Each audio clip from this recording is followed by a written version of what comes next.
Cheikh Seydi Hadji Malick nafa'ana Allaahu bi barakaatihi Cheikh Seydi Hadji Malick bu nekkul ci alxuraan ak sunna kun lañu ne ma nga ca waxuñu la dëgg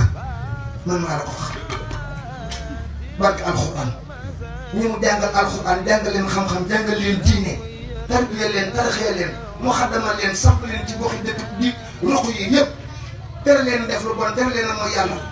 ñuy laasim guddi di waji fa suba di waji fa ngoon di waji fa timis te waji fa mbaa am waji fa bu ñu ko lalee istixfaar lañ ciy def salaatu ala nabi laa ilaha illallah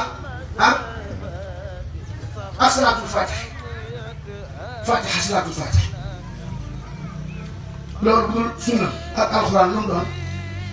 loolu bu dul sunna ak alxuraan dama la bëgg a laaj lan la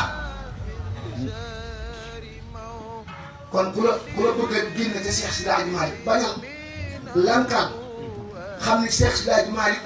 mbooleem ku baax koo fi gis ci Sénégal gii loxoom génnu ci man maa la ko wax nit danañ ko naw ci xam-xam trop te moo la jàngal wala mu jàngal ki la jàngal billaahi wal kitaab barke Seydina Muhammadu Rasulullah looloo xew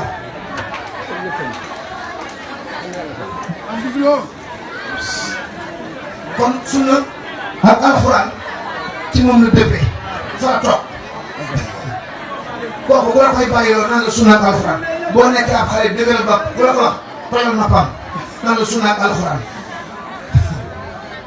ki la xamal diine kay xamal la lislaam mooy sunna mooy alxuraan kon ku la bàyyiloo sa sëriñ bu ko bàyyi ku la bàyyiloo sa sëriñ bu ko bàyyi ku la ni sëñ Tuubaa du sunna ak alxuraan lankal ku la ni Baay Laay du sunna ak alxuraan lankal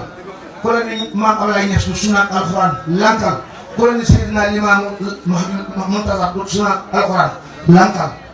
ñi fi jàng alxuraan ñëpp mokkal ko xam ko ñoo leen ko jàngal tey